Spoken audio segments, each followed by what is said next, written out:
we're headed to the stretch run of the season, and no slowing down the Perry's Inside Scoop as Orange head coach Dino Babers joins us.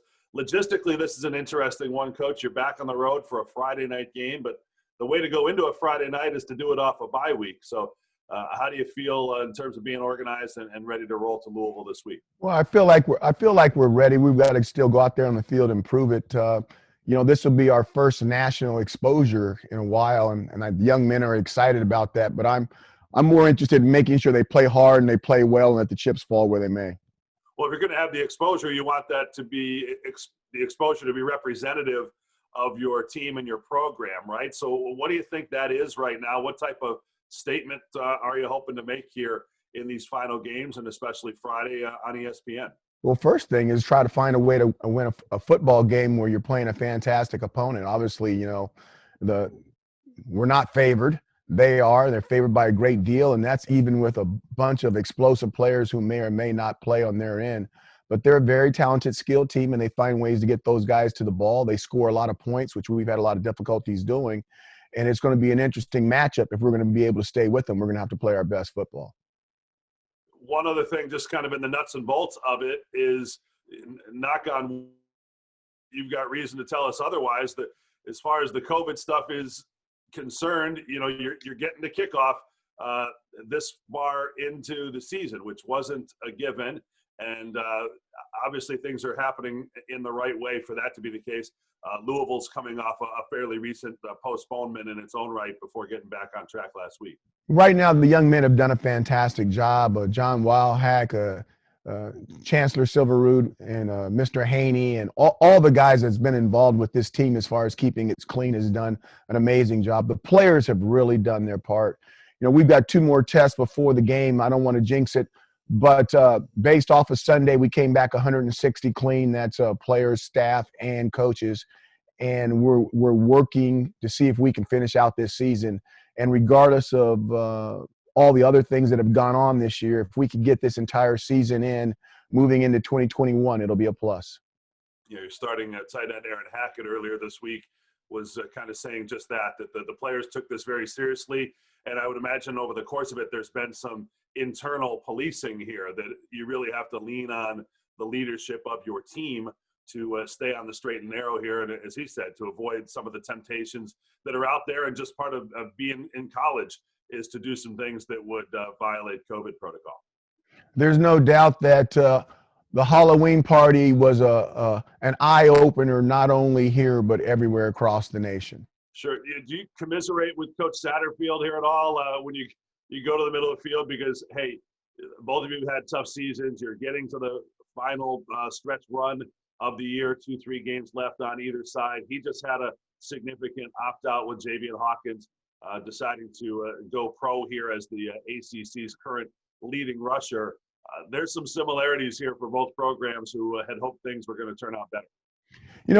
There really is. Now, I haven't really got a fantastic chance to meet, to get to know Scott, because we've had a bunch of cancellations with the things that head coaches would do and all that kind of stuff, and getting to know each other. But based off of what's happened to him coming in, having that fantastic year last year, and then now this major turnaround with not so great of a year on the won and loss record standpoint of it, is a lot similar to what we did 2 years ago. Fantastic record last year, 50-50 break, 1 game less than, and then having this thing happen to us 2 years later. They're having it happen 1 year later. So there is a lot of similarities, and we do have some things to talk about. I don't believe we're going to be doing it before this game, but hopefully we can get back to normalcy really quickly where we can have some of those conversations. Your strength as a team matches up with Louisville's weakness. They have shown to be turnover prone. You still lead the nation in takeaways. Is that it's an unusual strength to have, or I guess maybe uncomfortable, in that you still really can't count on it, right? It's not a fluke that your team and defense have taken the ball away so regularly for the last 2 or 3 years, Coach, but you got to plan on having an equal number of possessions, and I know you're looking for better execution there. Yeah, there's no doubt. We have a tendency to get a lot of turnovers. That's a blessing. Don't start second guessing that why. Now, we also have to have a situation where we're going to be able to knock people on the ground and get out of third down situations where they don't get to convert so many third downs when maybe it's 3rd and 2 we should be tackling the ball carrier and not tackling the ball. And I'm not saying that we've done a lot of that, but there's some give and take in those situations. More importantly to me, is stopping a run and then finding out a way to have scoring opportunities. The defense has given us numerous scoring opportunities throughout this year, and we really haven't done our part. And we have to do a better job on those turnovers, or turning those turnovers into touchdowns, and if not touchdowns, then field goals. I know you track things like this. Louisville's outgained its opponent in 4 of its 6 losses. They just ran for over 300 yards against Virginia in a 2-touchdown loss. That doesn't happen. It was the first time in nearly 50 years that they ran for 300 yards and lost the game last time out. Yeah, that's very unique. And somewhere those numbers are going to jive up, and they're not going to turn the ball over, and then it's not going to be good. Those 14 and 21 points will flip the other way. Sure. Our 2 quick ones here.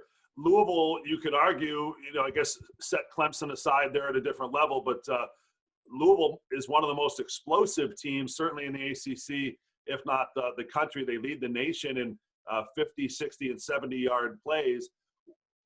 Maybe not all those players are available for this game, but what do you look at when you see Mikael Cunningham, Tutu Atwell? These guys can really go. I see explosive players. I see explosive backups. I mean, they've got backups that go over 100 yards, and you're like, okay, who is that guy? Because that's not the starter. That's the second-team guy. That's the third-team guy. And Cooper Lutz has been able to do for us. They've had some guys that have been hidden in the depth that are doing some things that are opening your eyes on the football field. They're just a talented crew, and I think you're exactly right. When you put their quarterback, their tailback, and that wide receiver, and their backups, and they're as talented as anybody in the ACC minus Clemson. So you go on the road, Coach, presumably, unless you got something else up your sleeve here, with a true freshman starting on the road for the first time. What trepidations do you have? Everybody's got to have their first time, but what are the concerns about that, and how well suited is Jacobian Morgan to take them on? I remember the first time I drove the car, I was like 10 o'clock, 2 o'clock, death grip, and every left-hand turn was 60 seconds of left-hand turn blink light before I made the turn. A freshman in his first start on the road on national television. Check the box. I don't know what's going to happen. I really don't. I envision good things happening, but I'm a positive thinker, and I'm a positive vision guy. But we're going to have to wait and go down there and see. And then maybe, and I know you know this as well, Matt, I'm not going to say more importantly, but once again, you have a crowd. Right. We're going down there, we're having a crowd. This will be the second game where we've had a crowd, with Clemson being the first one. Now, the team and the young people played extremely well for 3 quarters in that Clemson game with the crowd, and hopefully they'll carry that into the Louisville crowd as well. All right, looking forward to seeing how that one shakes out. Louisville's been hosting about 10, 11,000 fans per game so far. This one Friday night, always fun. The only game in town, so to speak.